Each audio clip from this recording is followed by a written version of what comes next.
Hello, and we say good day to you at this moment of your time. We are the Pleiadian Council, and we speak on behalf of the Galactic Alliance, supporting your planet in this process, some of you call Ascension. It is a pleasure and it is an honor to establish contact with you in this way. We thank you. We say that it allows for a bridge to open between our respective realities, and through that bridge, we offer mirror reflections to each other that allows for you to see deeper into yourselves and allows for us to see deeper into ourselves and to mutually connect deeper with Source. For this, we are deeply appreciative. We extend our great gratitude to you. We will open up with a brief message before answering your questions and reflecting upon any comments, sharings, or musings that you have. And so, let us begin. We share a core message with all of you. That is, to act upon your own highest excitement to the best of your ability without insisting on a particular outcome. In this formula, you can replace that idea of excitement with many terms like passion, joy, love, bliss, enthusiasm. All of these words would work in this language to describe what this energy is. This is a frequency that you feel inside of your body. It concentrates in your heart, but you may feel it with your entire body. So when you focus your awareness in your heart and you look at all of the options before you, and these can be choices you make with your actions in the day, or it can be choices that you make in terms of where you focus your thoughts and where you focus your mental energy. Out of everything you could choose, what in particular creates the greatest sensation of openness, ease, and expansion within the center of your chest? As it spreads through this physical center of your body, it will ripple out to every cell. It will create an energetic lightning effect in which you will feel your body glow and become less heavy. This energy is enough to carry you towards a path of enlightenment. Enlightenment is nothing more complex than lightening up. Now, the next step in that formula is to act upon it to the best of your ability. This means, in the simplest terms, to not give up. And to open yourself to every single possible way that you can better understand what to do to carry out your actions. Open yourself to all of your inner resources of strength, of resilience, determination. Open yourself to all your outer resources of potential sources of knowledge and information that would help you in letting that energy in your heart guide you, of people and allies that would support you in enacting that passion, your community, who might have other ideas, who might be able to support you in some way. To do it to the best of your ability means to be completely aware and focused as to how you carry out those actions. The last part is to have no insistence on a particular outcome. This means to release yourself, to let yourself be open to every possibility of what may happen.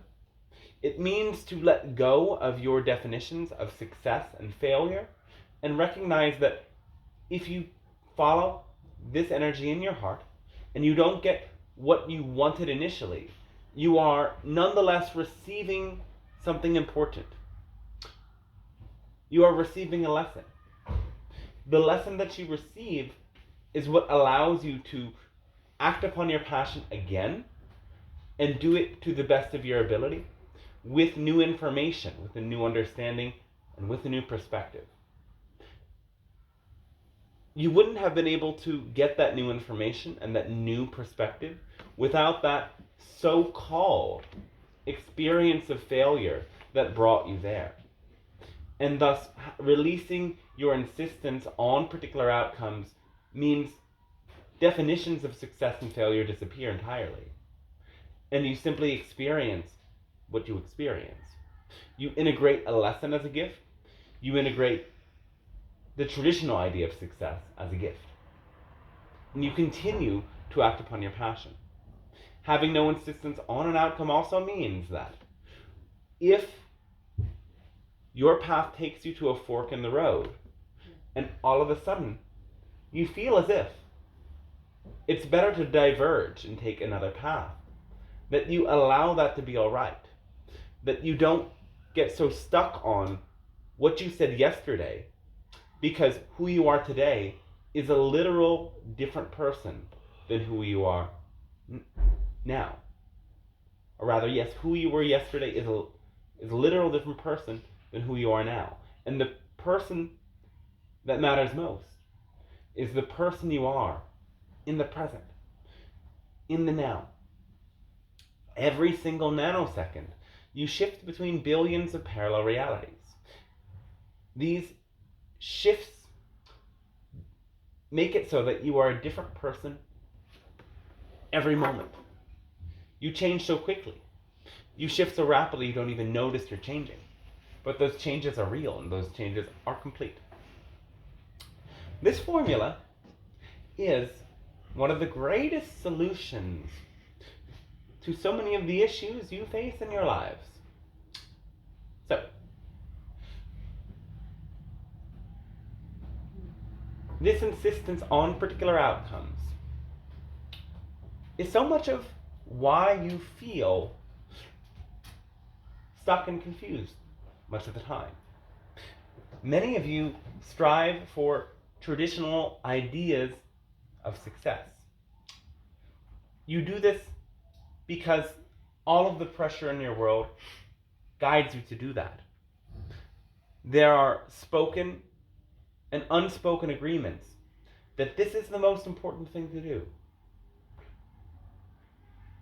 When you focus on the idea of personal success, you automatically become disconnected from the fact that you are not separate from the world around you, nor are you separate from others. And so the idea we introduced today is the idea of collective success. In this pathway of following the formula of acting on your passion to the best of your ability without insisting on a particular outcome, sometimes the lesson that you learn is not a lesson that is for you. It is a lesson for somebody else.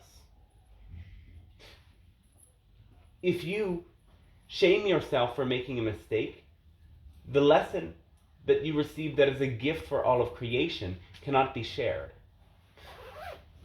So, owning your humanness and owning these seeming mistakes allows you to support others in having a clearer understanding. As more of you get comfortable with these seeming mistakes and get comfortable being transparent about your lessons, seeing them as gifts, there will be so much more knowledge and expertise in your world. Not only that, but there will be more comfort and more ease. This is the pathway to collective success. Collective success also means when you see another person thriving, you know that that is a reminder that you yourself can thrive as well. When you see another person who is not doing well, it can be a mirror to you of parts of yourself you may be disowning. And it can be an inspiration for you to cultivate greater awareness of gifts that you may have to offer to them. None of you are really alone. You've been tricked into thinking you must live in compartmentalized boxes, with this being mine and this being yours, when really your world is so much different. Well, in our other materials, we speak a lot about our world. You may ask what you want to ask about it. we'll say just a little bit now, that in our world, we are telepathic beings. It is really empathic. We don't use language, we don't speak words, yet we are able to communicate through words, because this that the channel speaks is a translation of energy that happens in the channel's subconscious mind.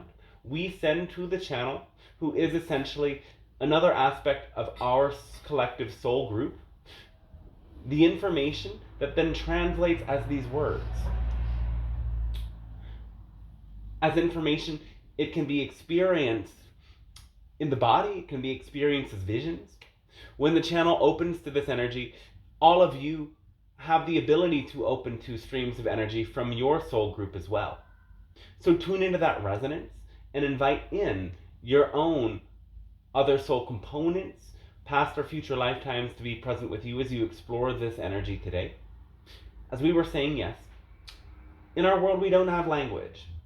We communicate in the same way we communicate through the channel, with streams of energy that instantly others pick up upon.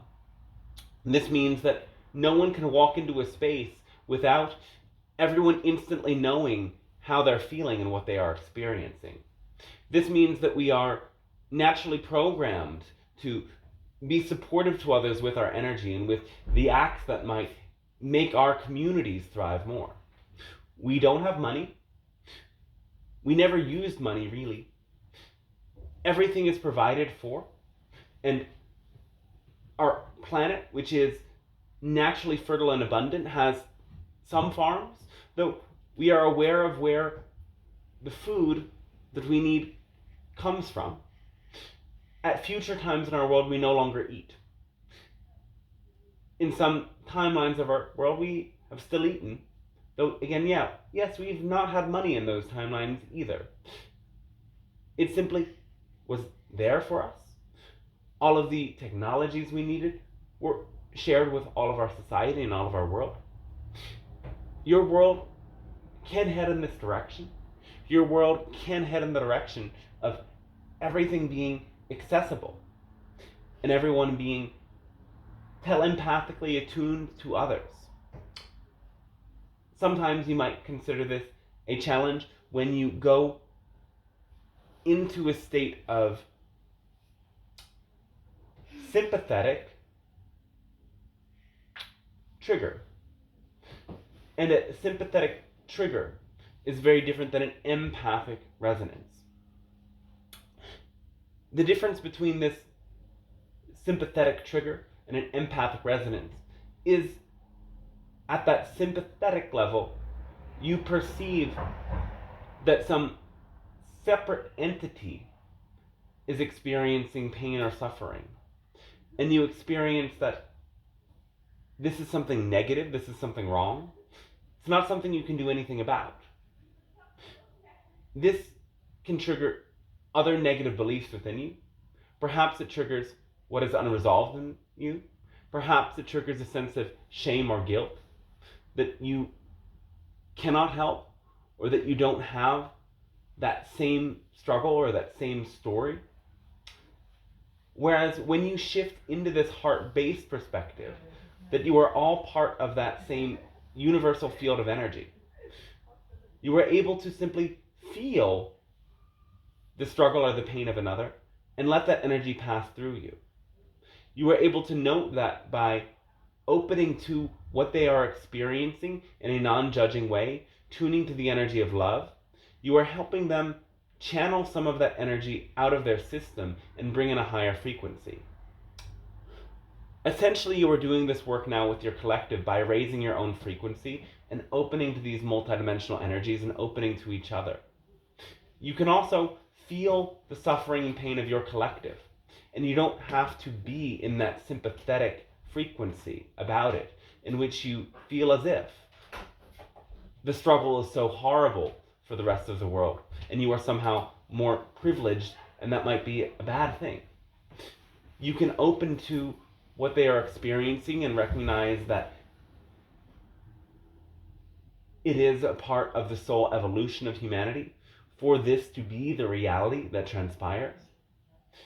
And by opening yourself to that pain and asking the question, how can my reality and my choices and my life be a way for this planet to transform? You can let some of that energy dissipate. Not all of you have to be altruists or any sort of volunteer in the conventional sense. You can recognize that by enacting this formula and letting your heart guide you into what fills you with passion, you will be automatically assisting and transmuting in the release of collective pain and strife. It's because as you follow this formula, the energy of your soul raises and resonates higher, and therefore the energy of your collective raises and resonates higher.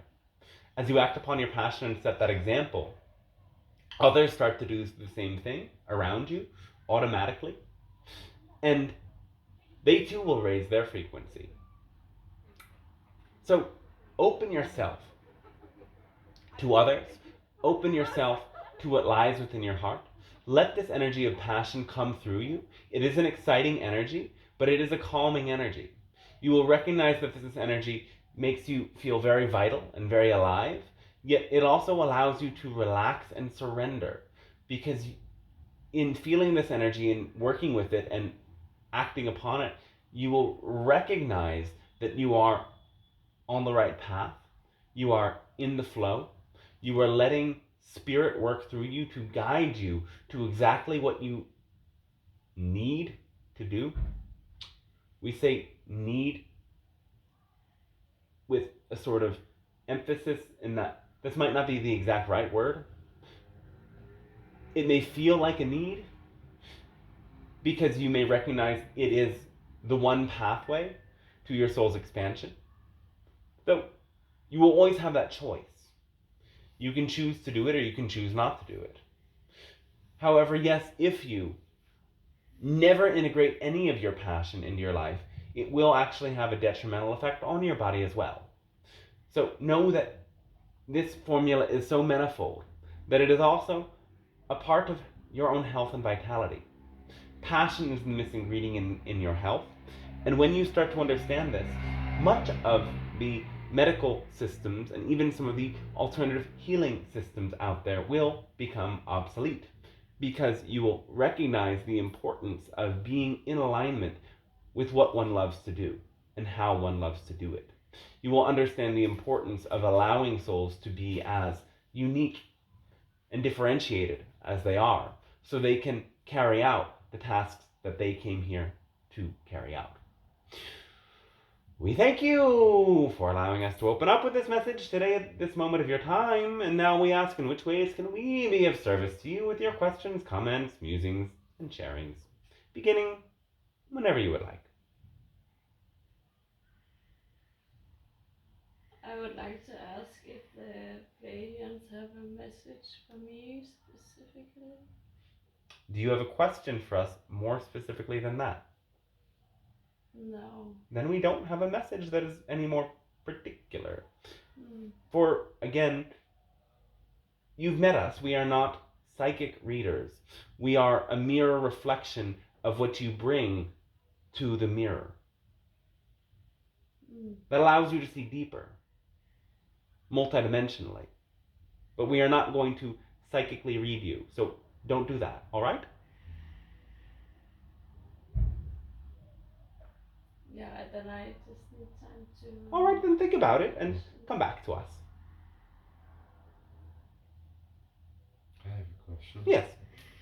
How do I find connection to this council in my daily life outside of experiences like this? Following the formula of acting on your passion allows your frequency to be in that naturally high state, and then you can start to work with different tools, meditations, permission slips, as we call them. Permission slips meaning that it aligns with your personal belief system to give you access to the energy that is always present. So first of all, work with this understanding that we are always there with you. Your own intergalactic guides are a part of your soul group, and your entire soul group is always available for you to connect with. So It works by internally asking for these beings to be present. And yes, withdrawing your senses from the outer stimulus and focusing on the inner realm is key. However, yes, sometimes you can be in nature in places where there's nice running water or wind or trees that calm you, and you can still have that connection. Though, yes, in general, you must withdraw most of your senses and ask for this energy to be present. The energy may come through your being and manifest as sensations moving through your body, as visual impressions or seeming imaginary images that pop up. It may manifest as words that you hear internally. However it manifests, accept it and recognize that it may feel as if you might be making it up, though go beyond that notion, because your imagination is actually a gateway into these higher levels of contact and communication. So roll with it and go deeper.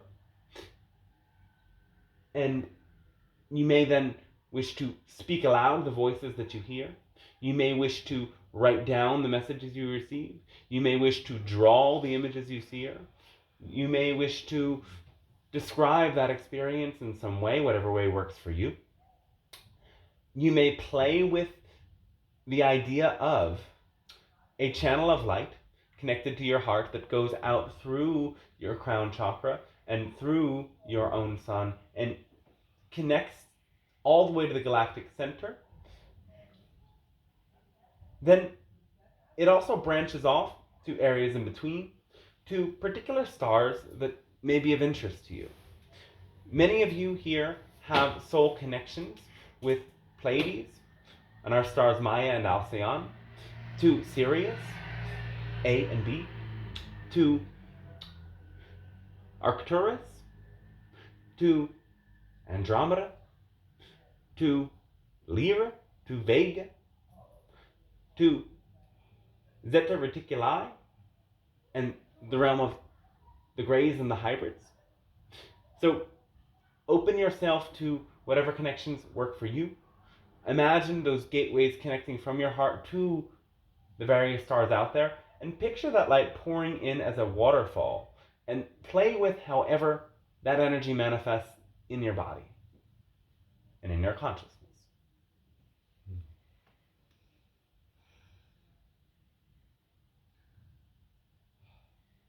Okay, I actually have a question. All right.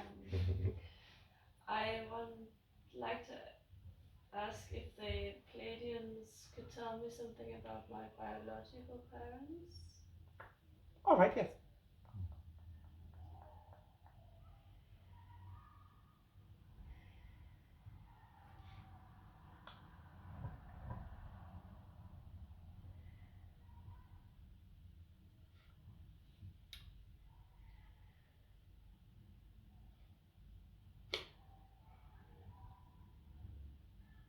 Your mother was very artistic. Your mother was very creative.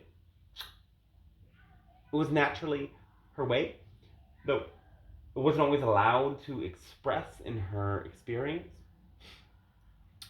Your father was strong and proud, very dedicated, in a sense very patriotic. Their love for each other was quite strong.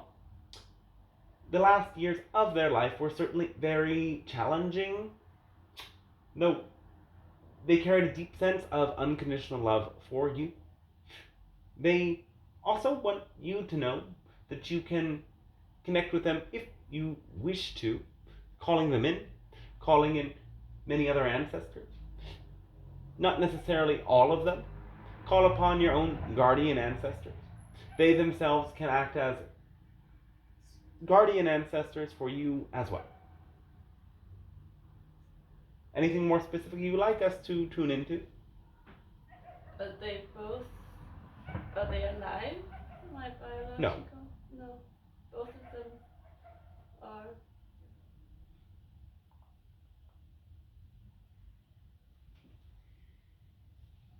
At this time, no.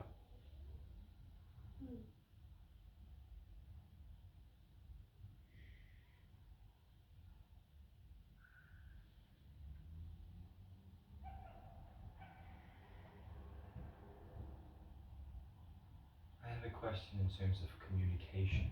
Yes?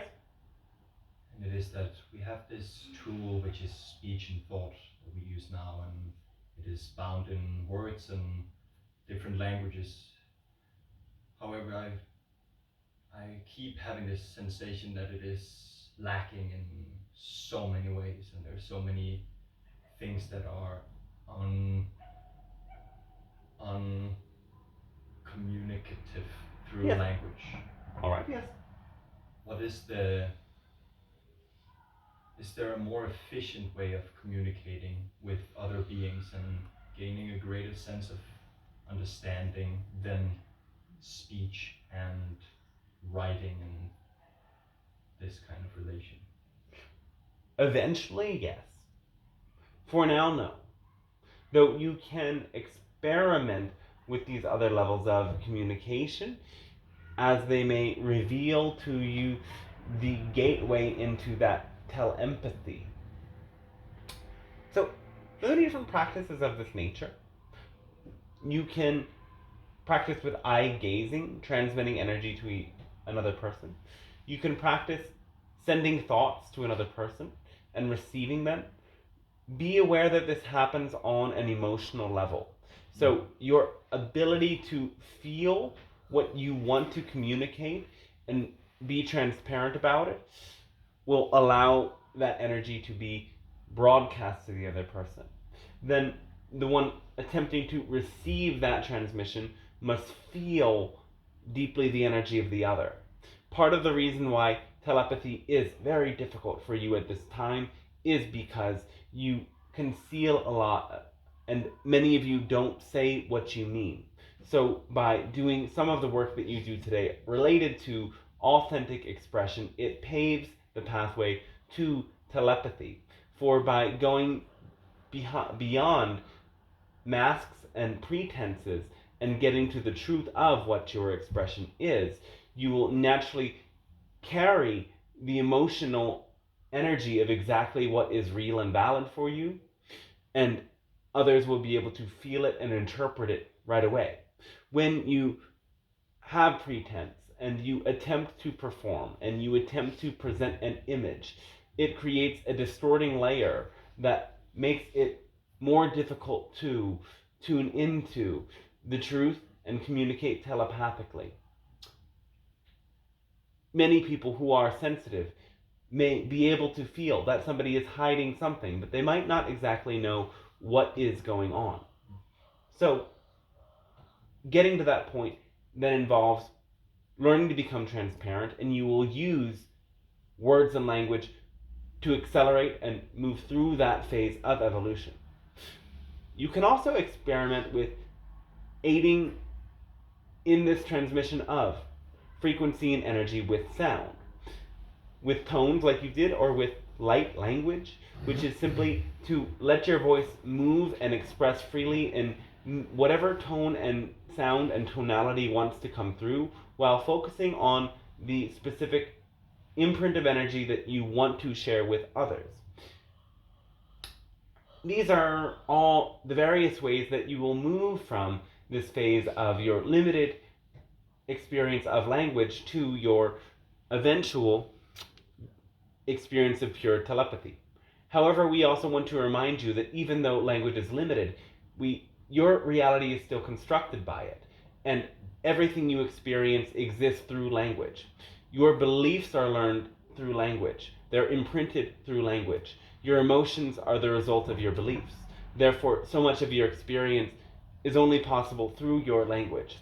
Eventually, you will go beyond it, yet now you live within it. And these are the tools that will help you start to break through some of those limits and barriers. So if I find a way of thinking and communicating without language, that should make a way for something new, something other. Yes, it will be birthing through humanity for the next 1,000 years. So some of you will be able to, much before the time that all of you reach that, have deep telepathic communications. And if that's exciting for you, this experiment can play out in your life. Thank you. Oh, yes, our thanks to you as well.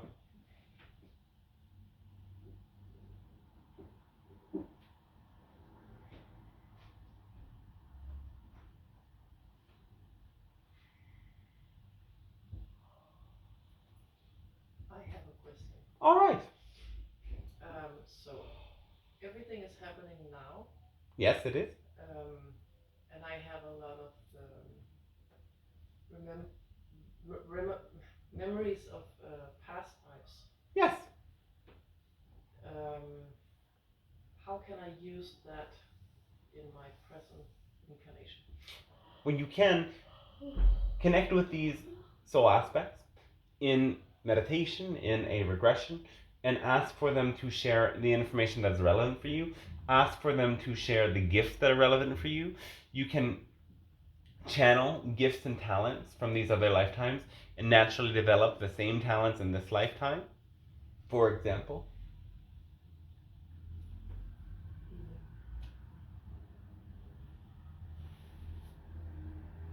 The ability to heal. yes. So what about the lifetimes that were really More challenging? yeah, or like an evil person, if you can say that, a person who did bad things to others? You can connect with similar resonances that exist within you still. The connections that take place between incarnations always occur through resonance. So if there's a quality present in another lifetime, it is somewhere present in this. Doesn't necessarily mean you will manifest it. Oftentimes, these can be very subconscious energies that are imprinted through traumatic experiences. So connect with these more negative lifetimes or more traumatic ones to get in touch with shadow components within yourself. Recognize when you do past life meditation or regression that you have the ability to change those memories as well as those timelines as well, rather, by shifting your relationship with them. As you may know, there are an infinite amount of timelines of this earth, and therefore there are an infinite amount of timelines of these previous incarnations. So by shifting your own frequency, you will connect with variations on these past lives. And so as you transform your own shadow material in relation to these other lifetimes, you may find that you connect with versions of these other lifetimes that were not negative. Yes, makes total sense. Okay. Yes. Thank you. Our thanks to you. I have a question. Yes. Can you talk about the state I'm experiencing with a focus on what is useful for my spiritual growth and while respecting my soul's free will? The state you are experiencing right now? Yes. What sort of aspects of this state? There's tiredness, exhaustion, wanting to fall apart,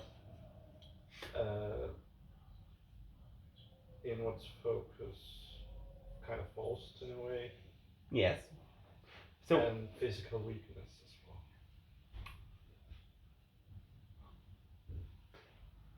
you have beliefs about soul work and about purpose that turn it into something challenging, debilitating, or involving sacrifice. Therefore, as you get in touch with high frequency energies, these beliefs manifest and become restrictive. You are presently establishing contact with other aspects of your soul who were renunciates, monks, and in different religious sects that restricted the human desire as a potential experiment towards reaching liberation. This is actually an experiment that played out in dark times on your planet. We invite you to go deeper back and remember lifetimes, for example, in Lemuria, in which you resonated with the spiritual essence of life and recognized that everything was spirit, and to be in touch with spirit required nothing but pure surrender and ease. Break through the definitions that insist that you have to focus inside, because while much transformation happens inside, you have to be aware of the inside. The actual pathway to liberation happens through your physical actions because you are a physical being. And so the inner awareness that you focus upon must be directed towards what can I do that will expand my heart frequency energy to embody more love. Consider awakening happens through actions that are inspired by love rather than by a mental focus. Those beliefs again relate to disciplines of renunciation, which we don't see as leading to the ultimate liberation in any sense. They lead more to mental traps, many of which are still present in religions in your modern world, which are actually very dense energy fields.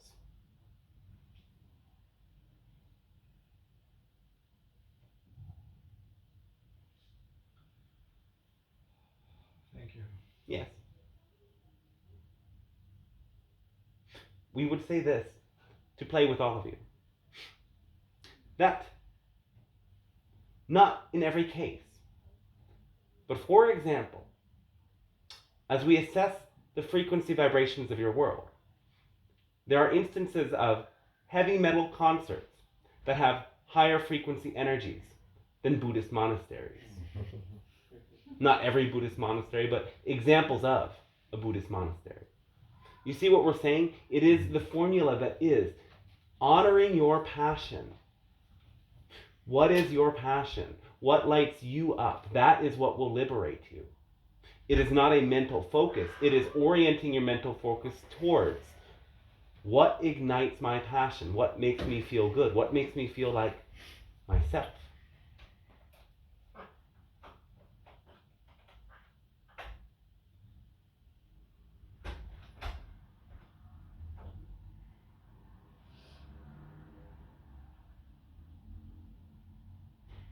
I have a question. Yes. I'm trying to find the balance between allowing things to happen, like trusting that whatever experience I have is what I'm meant to have and trusting that, and then at the same time having an intention and visualizing and doing that. And there's like some kind of friction between those two, especially right now because I'm feeling a lot of confusion about next steps. If that makes sense. So, when it comes to the energy of confusion, we invite you to play with this concept that is instead co-fusion. Co-fusion means to fuse the different choices and honor both of them. Doesn't necessarily mean you do both things, but you honor both intentions. Perhaps one choice would lead you to the idea of stability and one would lead you to the idea of creativity. Look to the intention in both of those ideas and then invent a new pathway that would lead you to experiencing both creativity and stability. You are not meant to be choosing between these seeming dichotomies. You are meant to be able to have and integrate everything that you need and desire. And so let go of this consciousness of the separation and recognize that it is never either or, it is always both and.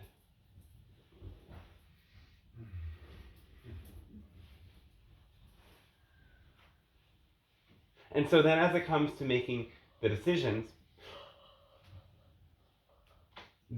frame it in terms of the present, recognizing if you're choosing between two activities, there will be other moments in which you can do one of the other activities. But in this particular moment, in this particular here and now, of the two, which elevates that heart frequency most? Which generates that feeling of expansion in your heart area the most? It will ripple through your body and make you feel enthused about life. That is what is most relevant in the present. And if you act upon it, it will fill you with energy that will keep you charged up and fueled up so that when you are ready for the other activity, you can do that one too.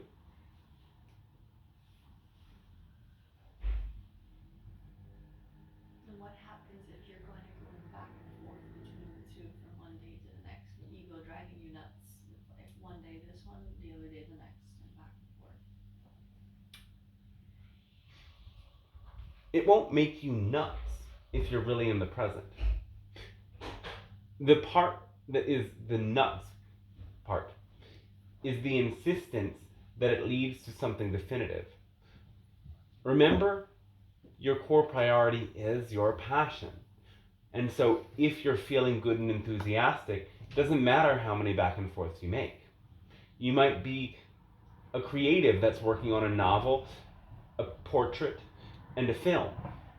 And one day you do a bit of this, one day you do a bit of that, one day you do the other. If you are so focused on the outcome, you would instead work entirely on the book. But think about this. If you insist so hard, the book must be done, it must be finished, it must be complete. It might create such a stress that the flow of that creative energy gets blocked. If instead you honor, some days you feel like doing this, some days you feel like doing that, and you make your feeling state your priority, you will understand that everything gets done when it needs to get done. And sometimes the necessities of life will tell you what has to come first. Beyond that, recognize there's no deadline. Open yourself to what nourishes your soul. And when you feel nourished, and when you let go of your projections of what success has to mean, you will feel free, and you will feel open, and you will be able to meet all of the challenges and all of the things in your life with joy and openness. Thank you. Oh, and our thanks to you as well.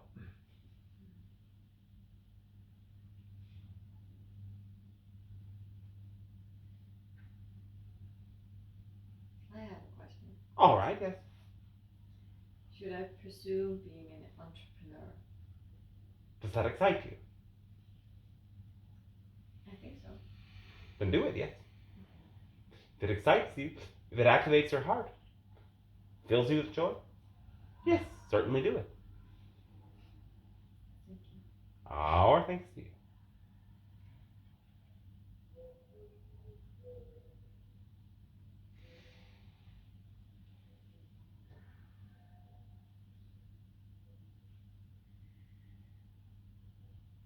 I have a question. All right, yes. You've spoken a little bit about the ego. Yes. And is there a way of maintaining your ego's wants in a healthy way, as well as not cater to all the self-destructive mindsets that comes with the ego?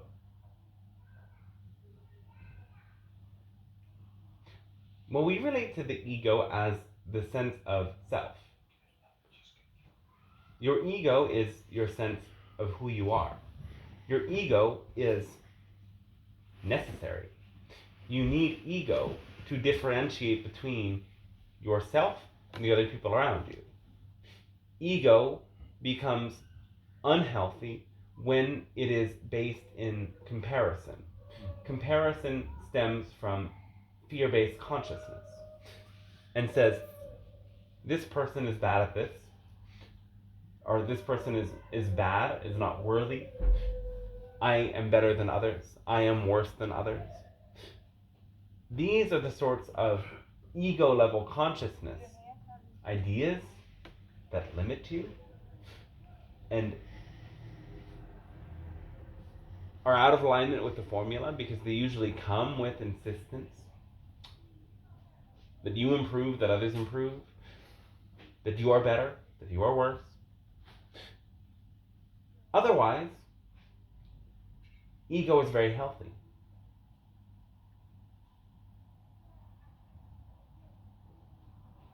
Does that make sense to you? Is that clear enough? It does. Is there a good way of, positive way of fueling that ego, like in a way where it is beneficial both for yourself and others? First of all, recognize that you're beyond the ego. And by recognizing that you're beyond the ego, you can see the ego as the vessel for spirit, which is what it is. Everything is one thing. All is one, and the one is an all. And so every individual person, every individual ego is a channel for that spirit to manifest. Therefore, by being kind and gentle to your ego, you let the spirit show up through the ego. You could see the spiritual teachers in your world. Don't they have egos? They certainly do. They certainly recognize who they are. And they're venerated. So what makes you different from them? You can step out of the comparison and see all of you are vessels for that spirit. And it is, again, the negative ego that compares and says this is a better vessel than that vessel. In the deep part of your heart, you know that spirit exists in all. And when you can look at another and see the spirit alive in them and recognize it's the same spirit alive in you, you can have deep love for self and other. You can recognize that everything within you is a part of spirit, and you can venerate that within you. Thank you. Our thanks to you as well. Then I have a question. All right. I hear so often that, like, you Pleiadians are around the Earth to We are. support us, Yes. and the Yahyel and Sasani As well.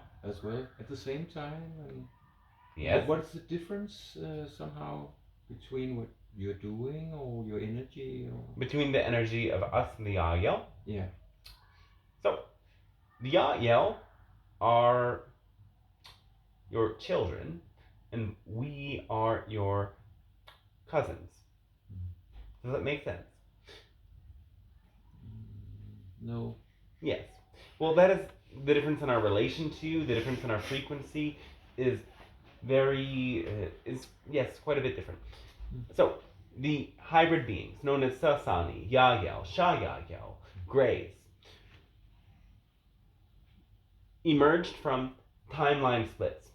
The beings you know as the Greys are humans that not necessarily devolved, but evolved in a negative way because of the dominance of the logical brain that was focused on material expansion without prioritizing creative and spiritual expansion. They mutated with their technology, destroyed their planet, moved to another, and lost the ability to reproduce.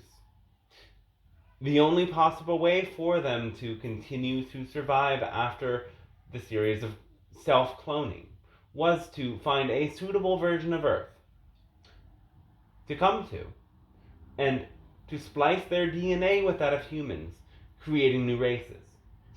The new races that they created in order were the Tall Greys, the Sasani, the Yahyel, and the Yahyel. There's a new process of humans and Yahyel creating another race. These are known as the hybrid children, or the Shalanaya. Now, this process is happening here and now. It's been happening before. It is across time and space, meaning that some of these abductions, well, initially they were abductions, later they were simply DNA transfusions. happened in the past yet created beings in the future. For these beings are able to travel through time and space. They travel around your world. The hybridization program is still in effect.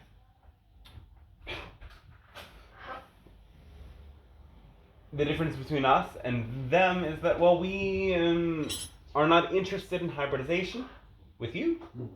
We are already very developed as a species. Again, we are cousins. Your human race was created by another sort of hybrid that was a hybrid between our ancestors and beings known as reptilians. These were called the Anunnaki. The Anunnaki came and spliced their DNA with that of primates existing on your planet at that time that are related to what you now know as Sasquatch.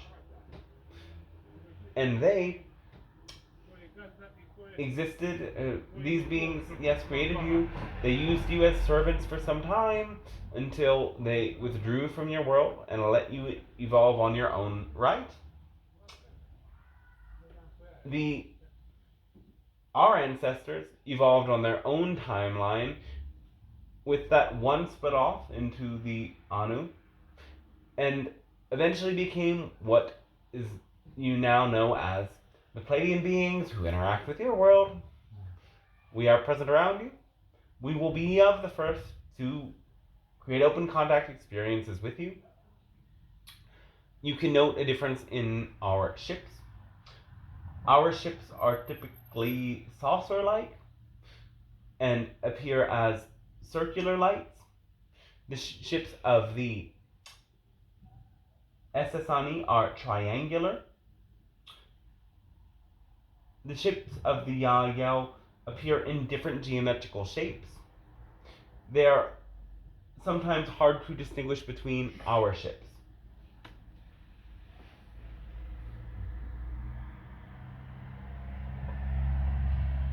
The reason why I ask about the difference too is because I have this, well, I feel I have contact to both, Pleiadian and Yahyel, and it confuses me a little bit. That's all right.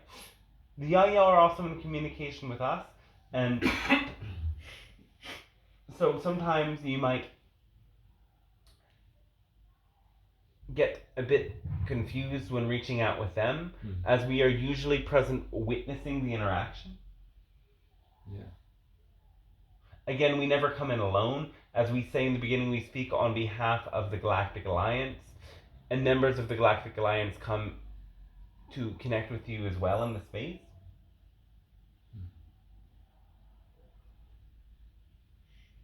Because I experience sometimes during my dreams that it's the Yahyel that actually protects me. Yes. Yeah. Yeah. It's just the different roles that. Yeah. They do protect you, yes. They are there with you. They do connect with you when you go to those higher astral realms. They are guides to you. As are they supporting you in establishing contact with your own hybrid children. Yeah. Thank you. And our thanks to you as well. You expressed one of them as being the children of, and the other being cousins or other relatives. Yes. Which ones are the ancestors or parentals? The ancient Pleiadians. Thank you. Yes. I have a question. Yes.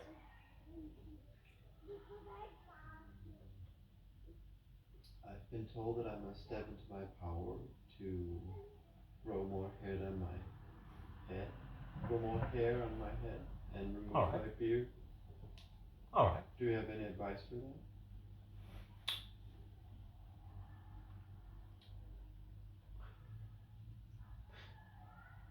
consider power can also be gentle. Consider power can also be simple. And consider that also it is a release of intense energy that moves into the head. Part of what causes hair to grow is not just, or causes hair to fall out, is not simply the natural cycle, but it is too much energy in the head. So grounding your energy will allow for some of that to dissipate, and it will also help you to connect with your power. Connect with the power of earth. Ground yourself into the earth. And when you find yourself getting too in the head, allow yourself to release and relax. Allow yourself to experience deeper surrender to spirit, and find your power there.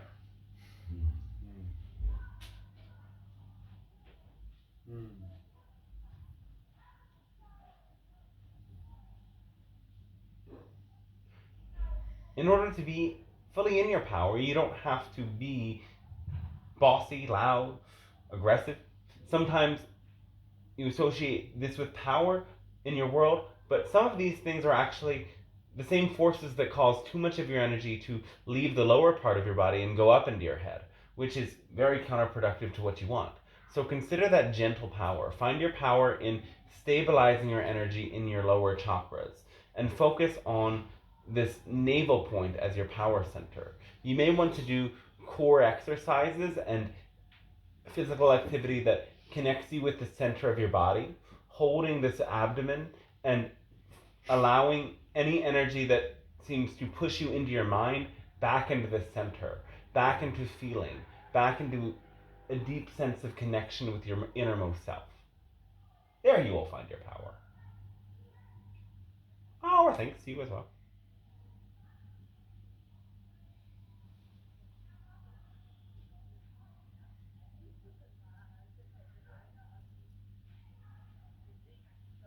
I have a question. Yes.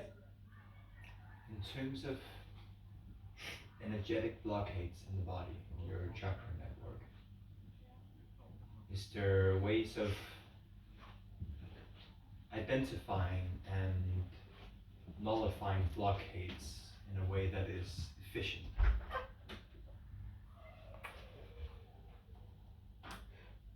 Where do you feel stagnation? Open yourself into higher frequency energies. Open yourself to perhaps energy healing, meditation, other permission slips, ceremonies, exploration, massage, dance. Whatever activates your energy, and then notice, where do you feel stagnation? Where do you feel pain? Where do you feel tightness? When you raise your frequency, the areas where there may be blockages will present themselves very quickly. And then bring your awareness through them. All you have to do is feel and rest with your awareness focused in where the blockages are. Ask yourself, what beliefs do I have about myself that cause this emotion to be present? And breathe into the sensation. Notice the thoughts that arise, but keep your awareness focused on the sensation. So many of the blocks will dissipate with that and that alone. Awareness of sensation. Thank you. Our thanks to you as well. I have a question. Yes. What is the best way for me to transmute negative thought DNA, limiting beliefs, stuff like that?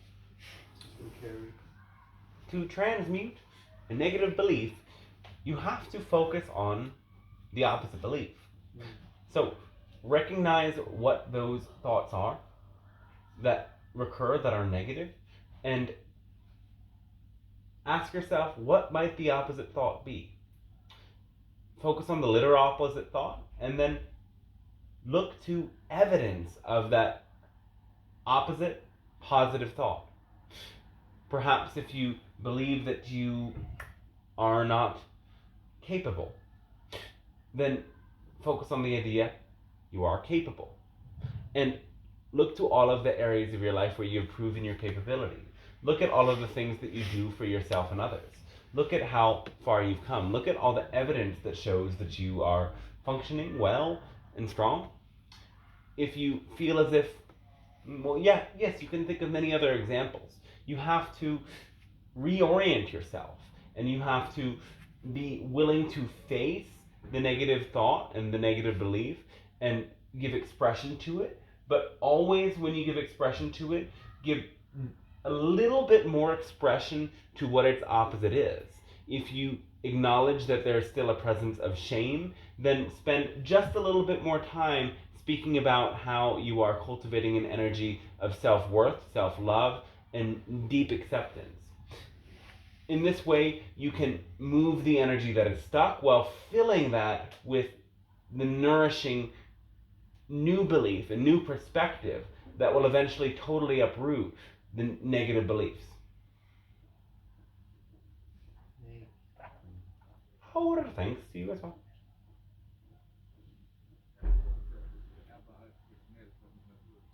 I have another question.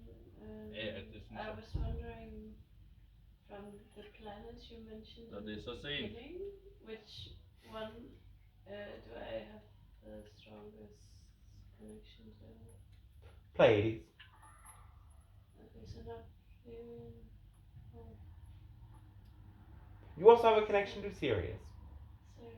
but you asked about the strongest one. Okay. Do I have any connection to Liberating? You do?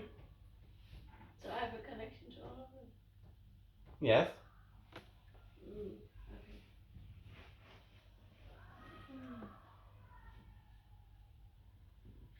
Thank you. All right, one final question or a remark? Your Pleiadian council, I have a question. Yes. It comes to prioritization of where to put my focus and energy. I want to know, and I'm trying to figure out, how do I feel, assess, and sense what's the highest priority and what to focus on first. Well, we've given you the formula. And the formula is the complete answer to that question.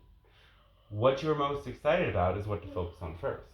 Everything else can still be focused upon, but when you bring yourself fully into the present, by bringing yourself fully into your body, with full awareness of the sensations and energies flowing, and you ask yourself, out of everything I could do with my energy, which is mostly connected with which actions you can take, but also relates to which thoughts you choose, which of those pathways creates the strongest flow of passion, love, and openness within you.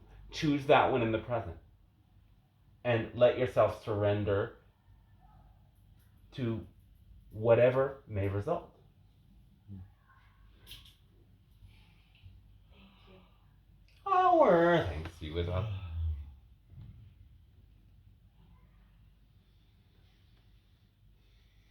All right then. We will conclude with a final grounding meditation. Closing your eyes. Sitting up nice and tall. Taking deep, relaxing breaths in and out. We want you to imagine yourself to be that of a tree.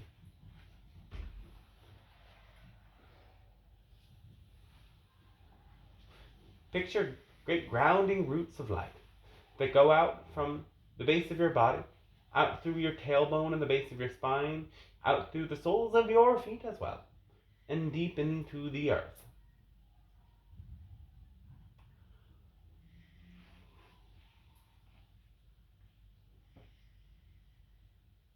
See these roots of light growing deep and deep into the earth. See them growing around the minerals, crystals, and metals involved in the earth. See them going deeper, traveling through the streams of water, the pathways of lava beneath the earth. See them going through the ancient reserves of gases, liquids, the results of millions of years of life decomposed. Feel your ancient ancestors alive in these components of the earth. See these roots of light go deeper and deeper to the molten core of the earth. Feel its powerful, hot potential. See these roots of light going all the way down to the crystal solid core of the earth, connecting with this deep, intense place that radiates powerful energy. Feel this energy rippling, moving up quickly through all of the layers in your body, and all of the layers of the earth, and creating a powerful energy that rises up into your body, moving quickly through your feet, your legs, through the base of your spine, traveling upward.